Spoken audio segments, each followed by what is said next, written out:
जीवनार्थम देवी सरस्वती व्यासं ततो जयमो विग्रह।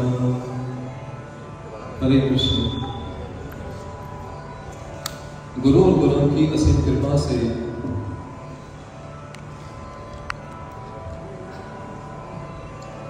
गुरु महाराज की असीम कृपा से लास्ट जितने भी हमारे सत्र हुए उसमें भगवान के प्रिय भक्तजनों के जीवन चरित्र को श्रवण कर रहे हैं और उन्हीं चरित्रों को श्रवण करते करते हम सूरदास जी के चरित्र को श्रवण कर रहे हैं। पहली बात तो हमें ये स्मरण रखनी चाहिए कि इस मनुष्य जीवन के लिए हमारे शास्त्रों में क्या कहा गया है।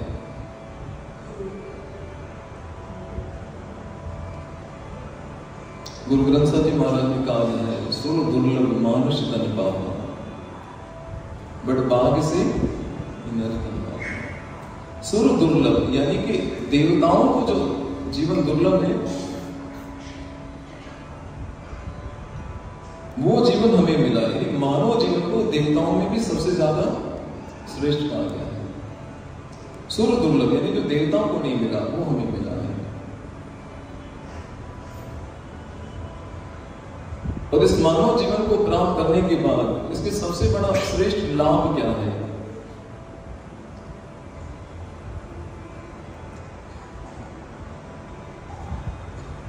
मानव जीवन प्राप्त करने के बाद भी इसका सही राइट यूज कैसे किया जाए और उसको सही यूज करने के लिए क्या चाहिए? हमें विवेक चाहिए। संत तुलसीदास जी कहते हैं, बिन सत्संग विवेक न होई, राम कृपा बिन सुलभ न सोई।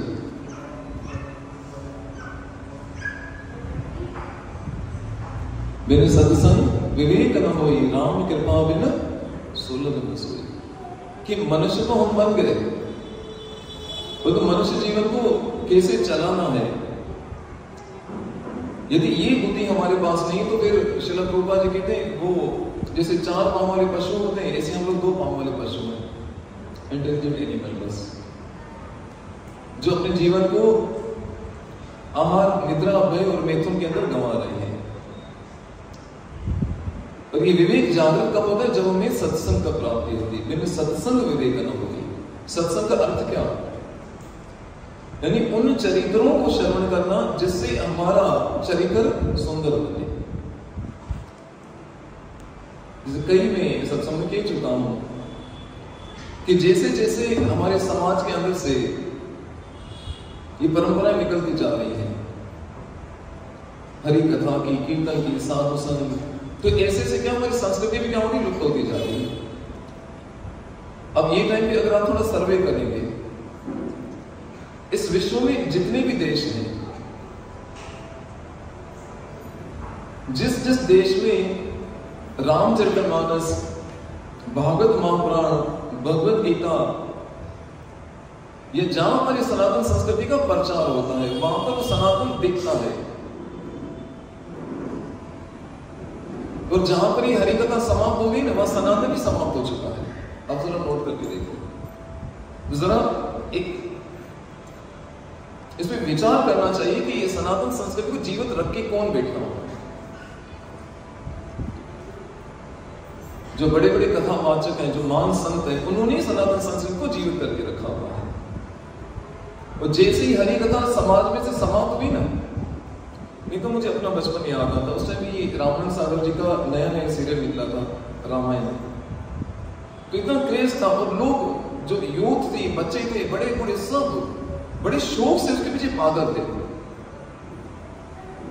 वो सीरियल समाप्त हुआ, इसके बाद फिर ये जो सोशल मीडिया पे नए नए जो प्लेटफॉर्म आ गए, OTT, ये जो वेब सीरीज शुरू होती है, उसे पता नहीं क्या क्या, उसमें पूरा कचरा भरा पड़ा है। अच्छे से याद है कि रामचरितमानस के सीन जब देखते थे लोग इतने इमोशनल हो जाते थे और उनको देखते देखते वो पवित्रता आती थी। अब उस दौर को आज के हिसाब से कंपेयर करें, अब इसके आगे मैं कुछ बोलना नहीं चाहूंगा कि हमारा चरित्र सुधर रहा है कि बिगड़ रहा है। याद रखना, जिस समय वर्षा होती ना, उस बारिश की जो पहली बूंद जब गिरती उसको पता नहीं कि मेरा क्या होगा। वो जो वर्षा की जो बूंदें होती हैं उसमें से हो सकता है कोई किसी समुद्र में गिरे, कोई किसी नदी नाले में गिरे, कोई किसी कीचड़ में गिरे, किसी खेत में गिरे, उसे नहीं पता। लेकिन उस वर्षा की बूंदों में से अगर कोई एक बूंद सीप होगी ना, उसके अंदर गई तो आगे चल के क्या निकलती हो? मोती निकलती। ऐसे हम लोग सब ब्रह्मांड ब्रह्मते लोग कौन भाग्यवान जी, इस ब्रह्मांड के अंदर 84 लाख जन्म मरण के चक्कर में हम लोग भटक रहे थे और इस मनुष्य जीवन को प्राप्त किया। और ये हरि की कथा क्या है? मैं समझता हूं सीप की तरह है। जिस व्यक्ति को इतनी समझ आ गई, इतनी बुद्धि आ गई कि मैं थोड़ा सा समय निकालकर हरि कथा में जाऊं, ऐसे समझ लो वो जो बूंद थी ना, वो सीप के अंदर आ गई है और कंटिन्यू सीप में बंद रही तो फिर वो क्या बन जाएगी? एक अनमोल मोती की तरह, अनमोल रतन की तरह। इसी कहते हैं संत न होते तो जल मरता संसार।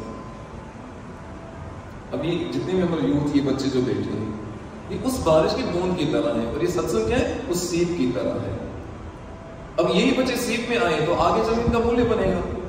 ऐसी उस बूंद में से अगर कोई बूंद गटर या नाले में किसी गंदी जगह में कीचड़ में गिरी तो क्या परिणाम होगा? मैं तो समझ जितने बच्चे बैठे, यूथ बैठी, जितने भी हम सब बैठे, ठाकुर जी ने पर विशेष कृपा की। क्यों? संत तुलसीदास जी कहते हैं सुख दारा और लक्ष्मी पापी के घर भी हो। क्या कहा?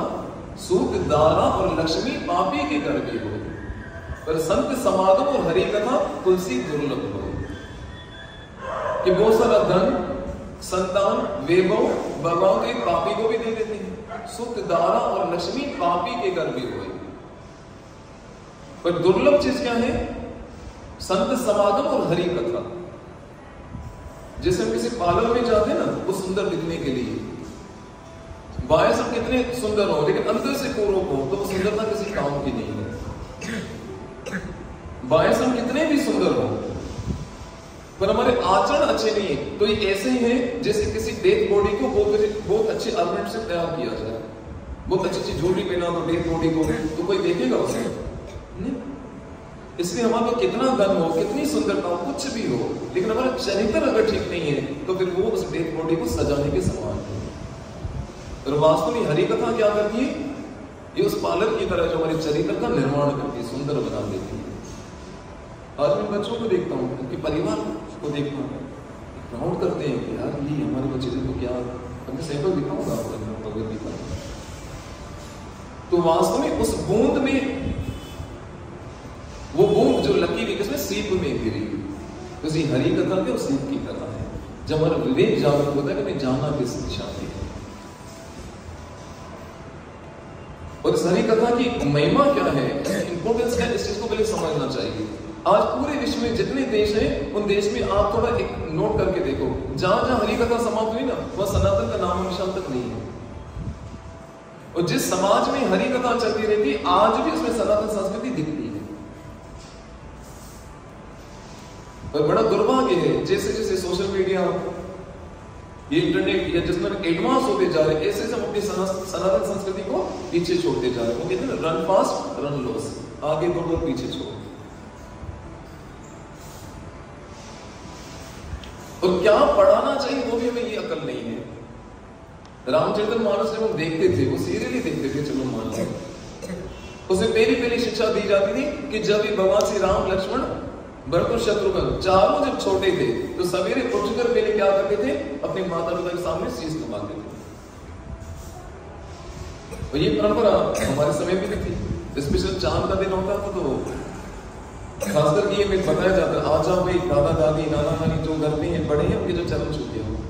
हमें ये तो नहीं मालूम था चरण छूने क्यों जा रहे हैं, हमें ये पता था चांद का दिन है, चरण छूने तो खर्ची मिलेगी।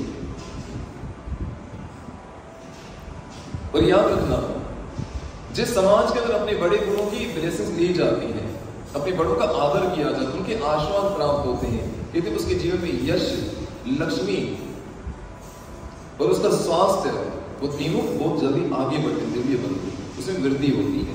तो जब ये 3 चीजें हम छोड़ देते हैं तो सब कुछ हमारे जीवन खाली जीवन काट रहे होते हैं। याद रखना, एक होता है जीवन को काटना, दूसरा होता है जीवन को जीना। जिनको हरि कथा मिल गई, साधु संग मिल गया, संत समागम मिल गया, समझो उसका जीवन क्या हो रहा है, वो जी रहे हैं। और बाकी सब बेचारे क्या करें, जीवन काट रहे हैं। जाके देखो, सुबह को 6 बजे गाड़ी में बैठते हो, रात को 10 बजे आते हैं, और क्या हालत होती है उनकी।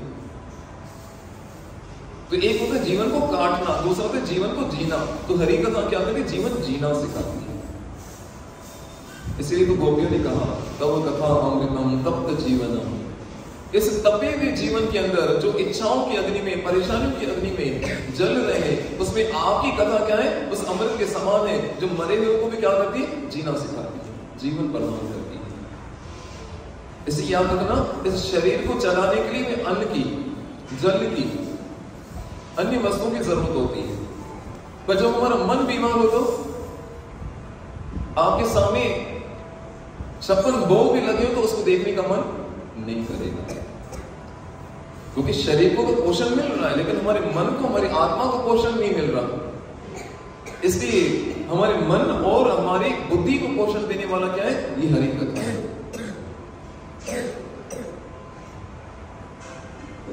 और भगवान ने तो भगवत गीता में क्वालिटीज बताई हैं। जो भक्त होते हैं, जो वैष्णव होते हैं, उनके लक्षण क्या है। स्वयं कृष्ण कहते हैं, मत चित मदगत प्राणः बोधयन्त परस्परम कथ्यन्तश्च मां नित्यम तुष्यन्ति च रमन्ति च। कि जो मेरे भक्त हैं, जब आपस में मिलते हैं तो मेरे विषय में चर्चा करते हैं, और मेरे विषय में चर्चा करते समय उस आनंद के अनुभव करते हैं, और उनके प्राण हमेशा मुझ में वास करते हैं। और वैसे भी याद रखना, 2 रास्ते हैं संसार में, एक पूरा भौतिकता का, पूरा मटेरियल लाइफ का, और उसके लिए हमारे ग्रंथों में कहा गया है, पदम पदम विपदाम, कि पग पग में कोई ना कोई विपदा खड़ी है। कभी आपको अपना शरीर दुख देगा, ठाकुर जी ना करे, कई बीमारियां आती हैं, जैसे कोविड के टाइम हमने देखा। या तो किसी को अपना मन दुख दे रहा है, सब कुछ है लेकिन मन दुखी, कुछ मजा नहीं आ रहा। या तो प्रकृति की तरफ से कुछ आपदाएं आती हैं, वो दुख देती है। पग पग पे एक कोई ना कोई विपदा खड़ी है। और ऐसे में अगर किसी को भक्ति का मुक्त मिल जाए, उसके लिए कहा गया आनंदम बुद्धिवर्धनम, कि भले कितनी भी समस्याएं हो, कितने भी झंझट हो, लेकिन इस पथ पे इंसान चल रहा है ना, तो उसके लिए तो वो आनंद की अनुभूति करता है, जिस आनंद की अनुभूति करने के कारण उसको बाकी विपदाओं का कुछ असर ही नहीं होता। और वैसे भी हर किसी का एक जीवन में कोई आइडियल होता है ना। हर किसी के जीवन में एक रोल मॉडल होता है कि मेरा रोल मॉडल ये है, मेरा जीवन एक आइडियल ये है। और भारत में रहकर, सनातन धर्म में रहकर हमें हमारा रोल मॉडल क्या होना चाहिए, ये तो पता होना चाहिए। और इसके लिए जरूरी है कि हम अपनी भारतीय संस्कृति में जो इतने महान पुरुष हुए, संत तुलसीदास जी, माता मीरा, संत कबीर साहब जी, गुरु नानक साहब जी, ये इतने बड़े जो महान योद्धा वीर हुए, संत तुकाराम जी, शिवाजी महाराज जी, अगर इनके चरित्र को श्रवण करें तो सुनते सुनते पता चलेगा कि जीवन कैसे जीना चाहिए। और आप नोट कीजिए कि आज हमारे भारतवर्ष में न जाने कितनी मदरसे हैं, है कि नहीं? और वहां पे इनको उसकी एजुकेशन फ्री में दी जाती है, तो तेजी से बढ़ रहे हैं कि नहीं बढ़ रहे? कॉमन क्वेश्चन पूछ रहे, बढ़ रहे हैं कि नहीं बढ़ रहे? क्यों? क्योंकि उन्होंने अपने उस ग्रंथ को वैल्यू दी और फ्री में उसकी एजुकेशन। क्रिश्चियन धर्म को देखें, हमारे उल्लासनगर की एक बात नहीं, बड़े बड़े स्कूल सारे क्या है, कॉन्वेंट स्कूल्स। फीस आप देते हो और फेस्टिवल क्या मनाए जाते हैं, तो ज्यादा कहने की जरूरत है। अच्छा मुझे बताओ, और हम लोग इतने मूर्ख बन के उनको उन स्कूलों में लाखों में डोनेशन देके भेजते हैं। अच्छा फिर रिजल्ट क्या निकलता है, 10th के बाद जब बच्चा जब कॉलेज में जाता है ना, फिर वहां से अब जो सुधरा हुआ बच्चा जाता है बिगड़ के आता है। लाखों रुपए दे रहे किसको, बिगाड़ने के लिए। अब हमारी संस्कृति, हमारी भगवत गीता कहां पर, ये बताओ। न किसी मंदिर में पढ़ाई जा रही, न किसी स्कूल में, न किसी कॉलेज में, जो कि आज पूरा विश्व आज भगवद गीता से लाभ ले रहा है, हमारे सनातन धर्म से लाभ ले रहा है। अभी मैं रिसेंटली देख रहा था, एक वीडियो पढ़ी क्लिप उसकी, यूएस में शिकागो के अंदर गुरु पूर्णिमा के दिन एक बहुत बड़े ऑडिटोरियम के अंदर पता नहीं कितनी लाखों लोग थे, उन्होंने पूरी भगवद गीता को संस्कृत में पाठ किया। यूएस शिकागो में, शायद उन्होंने को देखा होगा। अब सोचो, पूरी भगवद गीता अभी मेरे पास पढ़ी हुई। तो इससे जरा समझो कि ये जिस देश के पीछे हम भाग रहे हैं, अरे यार यूएस जाना है बस, वो लोग तो हमारी संस्कृति के पीछे भाग रहे हैं। उनको लग रहा है कि वाकई में एक जो ह्यूमैनिटी, इंसानियत, एक जीवन जीने की कला इस भारत के पास है, क्योंकि भारत संतों महात्माओं का देश है। तो कितनी इस चीज की आवश्यकता है। तो सनातन धर्म में कह रहा हूं, जैसे मदरसे हैं तो उनकी वजह से इस्लाम जीवित है। स्कूल्स में ये सारे बाइबल की टीचर्स नहीं जाती, तो वहां पे क्रिश्चियन धर्म जीवित है। पर एक सनातन धर्म में लोग 10 दिशाओं में बटे हुए हैं। इसलिए हरी कथा जब तक नहीं होगी ना, तब तक वो सनातन धर्म भी वहां देखने में नहीं मिलेगा। सुकड़ता जाएगा, सुकड़ता जाएगा, सुकड़ता ही जा रहा है। अभी आप देखिए, इसमें मैं तो कहता हूं हमारा ये जो छोटा सा सेशन होता है कि गुरुकुल से कम नहीं। ये जो लाखों रुपए देकर जो चीज हमें नहीं मिलती, वो फ्री में ही वो चीज मिलती। तो इस प्लेटफॉर्म के लिए बहुत कुछ करना चाहिए। और इसी दिशा में अभी तुमने पूरा सिलेबस बनाना स्टार्ट कर दिया। थोड़ी हिम्मत मिली 2-4 भाइयों की कृपा से। ये तो दिमाग में तो बहुत कुछ भरा है, करें क्या? तो थोड़ा सा खाली वो इशारा करेगा, ठीक है। तो उसके लिए हम थोड़ा सा एक सैंपल, एक छोटा सा क्रम रखने वाले हैं। जन्माष्टमी के बाद जो सैटरडे आएगा, उसमें हम एक छोटा सा प्रयास करेंगे, लेकिन उसमें शर्त ये करो समय पे आएंगे। तो मुझे पता है हर किसी के पास समय है। किसी डॉक्टर के पास अपॉइंटमेंट हो ना, आपको 4-4, 5-5 घंटे वहां पे बैठना पड़ता है, टस से मस में नहीं होंगे। दुकान पे, मार्केट में भले भी कस्टमर नहीं हो, फिर भी आपको ड्यूटी देनी ही है। लेकिन यहाँ पर पता नहीं आने से सोचते यार, वो कहते एक घड़ी, आधी घड़ी, आधी का पुनिया संत जना की गोष्ठी, कटी कोटी अपना, है नहीं?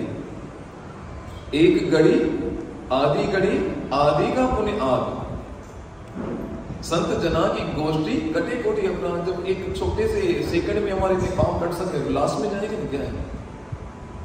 आप लोग को मालूम है इंस्टाग्राम में कितनी अच्छी रिकॉर्डिंग भी कर ली भगवद गीता, और कितने ने बैठे बैठे पता है उसके कितने वो पेपर्स भी बना लिए।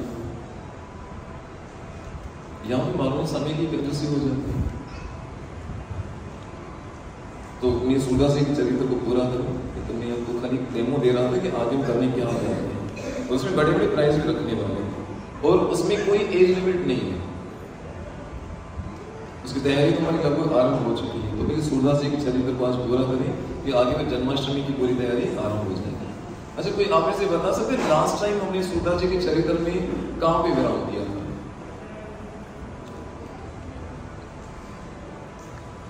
हाँ सर, शाबाश। उस बच्चे के लिए एक को ध्यान से सुन रहा है तो मेरे बैठना, बाकी तो सोता है, वो सरोता है। लास्ट में मैंने बताया था कि सोता, सरोता और श्रोता। कहते हैं नाम के अंदर इतना चमत्कार है, हरि कथा के अंदर इतना चमत्कार है, लेकिन देखो कि उस दवाई को ले कैसे रहे हम लोग? नहीं ले रहे। ऐसी भौतिकता का रोग हमारे अंदर से जा नहीं रहे, विकार हमारे जीवन से जा नहीं रहे, जीवन परिवर्तन हो नहीं रहा है। जो इस चीज को सीरियस ले रहे दवाई को टाइम पे और सही से ले रहे हैं, उनका जीवन परिवर्तन हो रहा है। और इसका साक्षी है, प्रमाण है विदेशों के जो लोग, आज देखिए जो लोग जिंदा बंदर के बच्चे को मार के उसको उसके एस्ट्रो डाल के नारियल पानी की तरह उसका रस पीते थे, आज वो लसन दाना नहीं खाते। कितना परिवर्तन हुआ? अभी तक पता नहीं काम मुझे नहीं कुछ पता नहीं। तो ये समझ के पता है। लास्ट हमने काम में विराम दिया था कि जहां ये दोनों को सूरदास जी जो कि वास्तव में को तो उद हो जाएंगे, और ललिता सखी जो जोधाबाई की यहां पर उनको मिली थी यमुना में पानी में, जो बिना किसी पर भगवान श्री कृष्ण ने दोनों को कहा था जब इस दरा के ऊपर आप दोनों का मिलन होगा तो आप दोनों शराब से मुक्त हो जाएंगे। लास्ट में श्रवण किया कि किस प्रकार अकबर की कुदृष्टि उस कन्या पे पड़ी जिसके कारण उनके शरीर में रोग हो गया और सूरदास जी ने आकर उनका ये समाधान किया कि जिस कन्या पर आपने कुदृष्टि डाली है वो तो तुम्हारी पुत्री के समान है। अगर तुम उसके चरण पखार के उस जल को ग्रहण करोगे, उसे क्षमा मांगोगे, तभी तुम इस रोग से बच पाओगे। तो तब उस समय पर अकबर ने इसे किया। और इसके बाद ये सूरदास जी और जोधाबाई की जो पुत्री जो बन के आई थी, उनका दोनों का जब मिलन हुआ ललिता सखी का, तो दोनों ने पहचान लिया किसी को। और भगवान श्री कृष्ण की वाणी थी जब आप दोनों का मिलन होगा तो आप दोनों शराब से मुक्त हो जाएंगे। तो उसी समय जो ललिता सखी थी उसने तो अपनी योग अग्नि के अंदर शरीर को समाप्त करके अपने गौलों में चली गई। लेकिन सूरदास जी को अभी जाने की इच्छा नहीं थी, वो अपनी इच्छा से ही रहना चाहते थे। और याद रखना इस पुष्टि मार्ग के अंदर सूरदास जी को पुष्टि मार्ग का जहाज कहा गया है, जो हम जैसे पतितों को इस भवसागर से पार लेके जाने वाले हैं। तो सूरदास जी के मन में अभी तक कोई इच्छा नहीं थी जाने की, किसी दरा पे रहकर और भी ठाकुर जी की सेवा करूं और इसका प्रचार करूं। एक जो श्राप नहीं था, वो तो बहाना था हम जैसे पतितों पे दया करने के लिए। तो सूरदास जी ने आगे भी बहुत सारी उनके जीवन की लीलाएं हैं, मैं आज संक्षिप्त में आगे इसको पूर्ण करने का प्रयास करूं।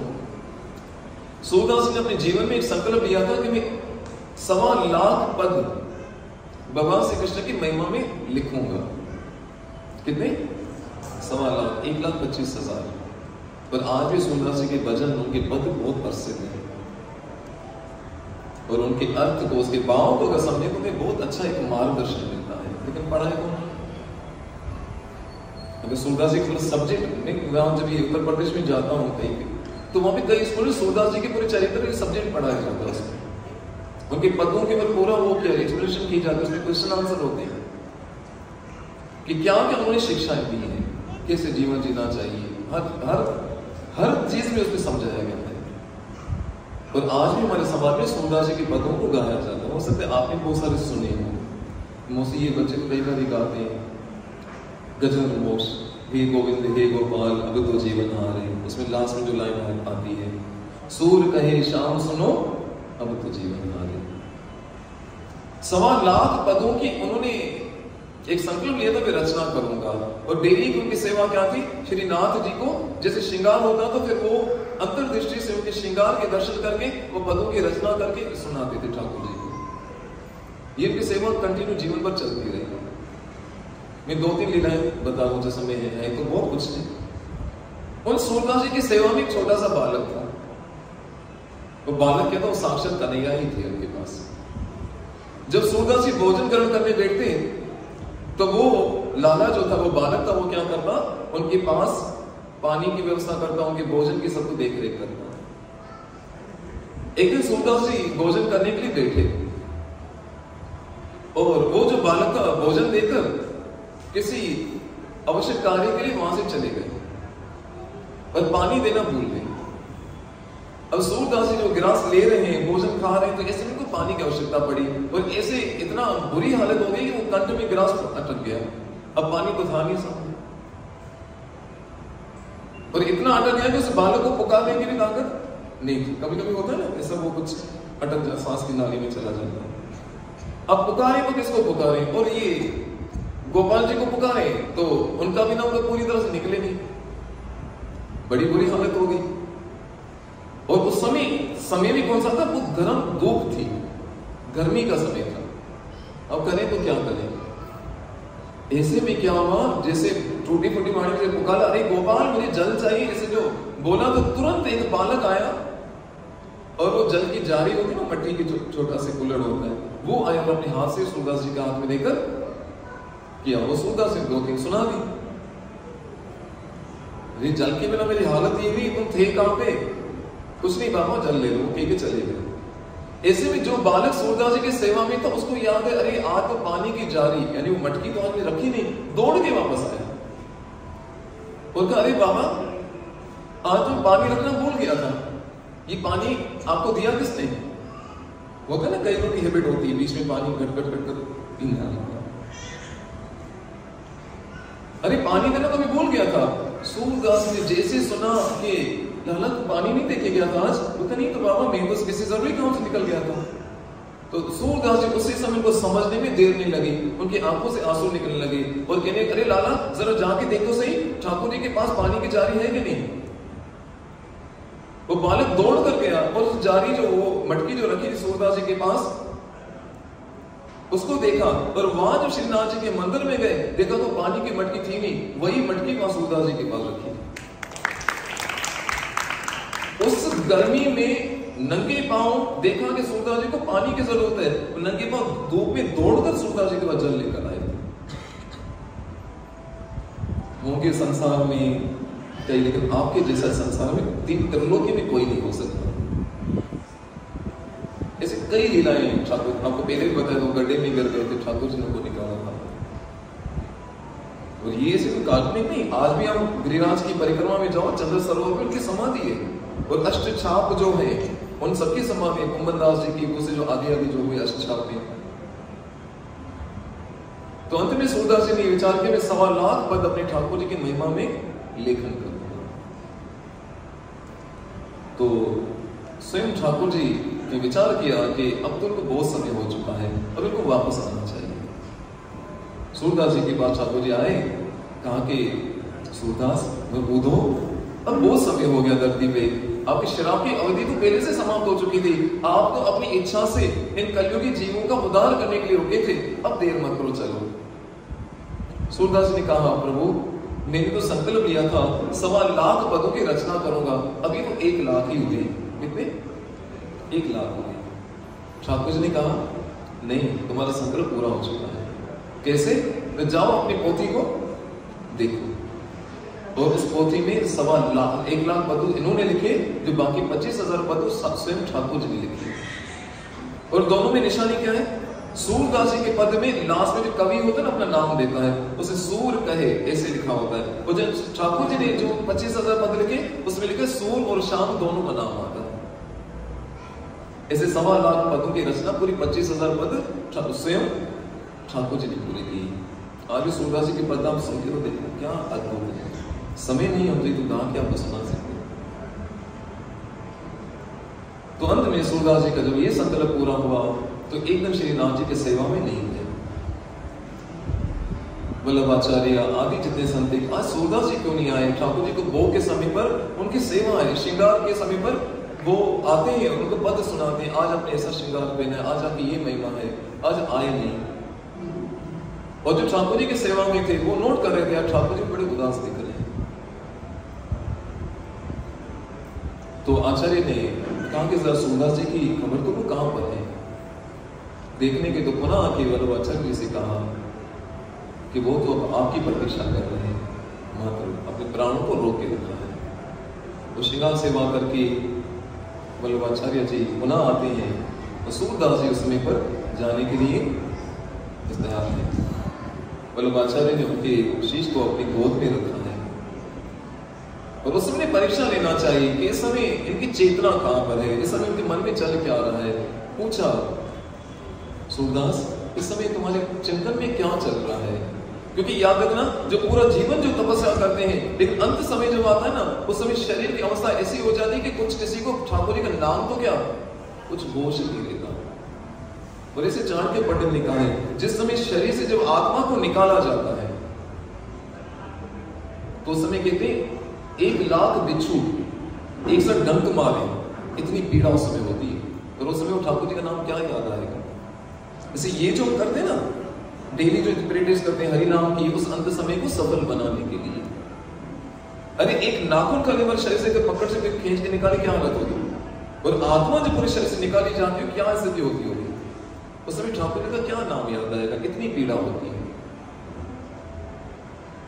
इसलिए जितना जीवन में भजन करते हैं, साधना करते हैं, अंत घड़ी को संभालने के लिए एग्जाम तो में देना पड़ता है लास्ट में 15 दिन में, पूरा साल पढ़ाई करो, ट्यूशन जाओ, एक्स्ट्रा ट्यूशन लो, क्यों करते हैं? मात्र 15 दिन में सफल होने के लिए।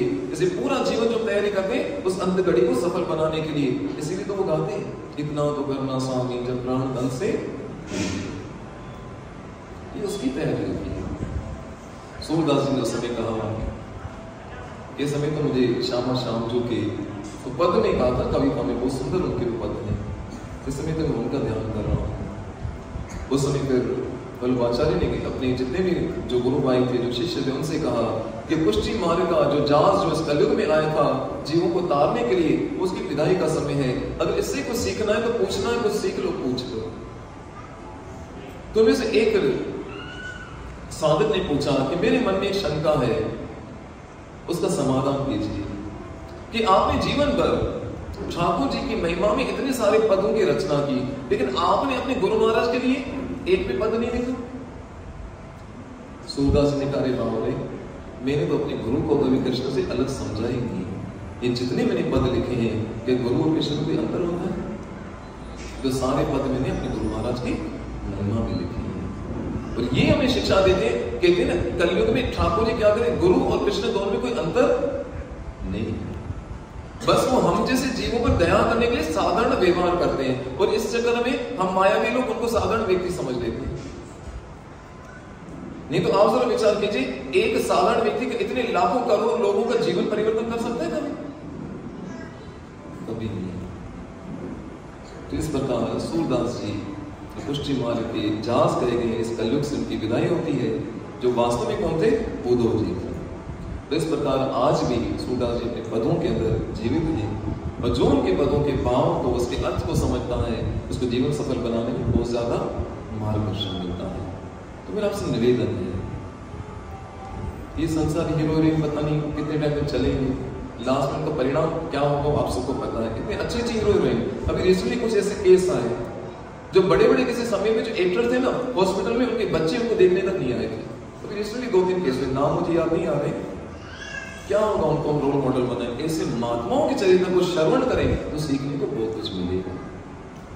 इसी मंगल कामना के साथ कहने को तो बहुत कुछ है सूरदास जी के जीवन से, शिक्षाओं से। फिर अभी जन्माष्टमी आने वाली है, इसके बाद बहुत अच्छा एक हम प्रोग्राम तैयारी कर रहे हैं उसके लिए।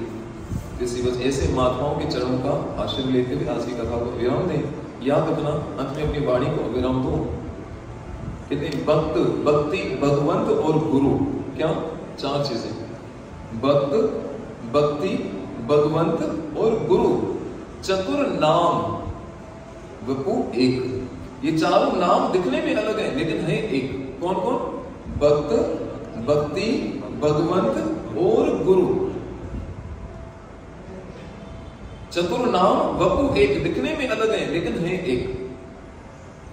इनके पद वंदन करे नाशे विगत अनेक। अगर इनके चरणारविंद में हमें शरण मिल गई तो हमारे अनेक जन्मों के क्या होते हैं, पाप पूरे नष्ट हो सकते हैं। इसलिए कहा है साधु संग, साधु संग, साधु संग सर्व शास्त्र कोय, लव मात्र साधु संग सर्व सिद्धि होए। कि लव मात्र यानी रिफ्लेक्शन ऑफ सेकंड, इतना समय भी किसी ऐसे साधु का संग मिल गया हमारा जीवन सफल हो गया। और इसी दिशा में यहाँ जो हम ये भक्तों के चरित्र को शरण करते हैं, उनका संगी को कर रहे हैं। इसी मंगल कामना के साथ इस वैष्णव के चरणों में प्रणाम करते हुए आज की कथा को विराम देते हैं। इन वैष्णव के आशीर्वाद उनकी कृपा पर बनी रहे, इसे अपना भजन अच्छे से करके अपने मनुष्य जीवन को सफल करें। हरे कृष्ण।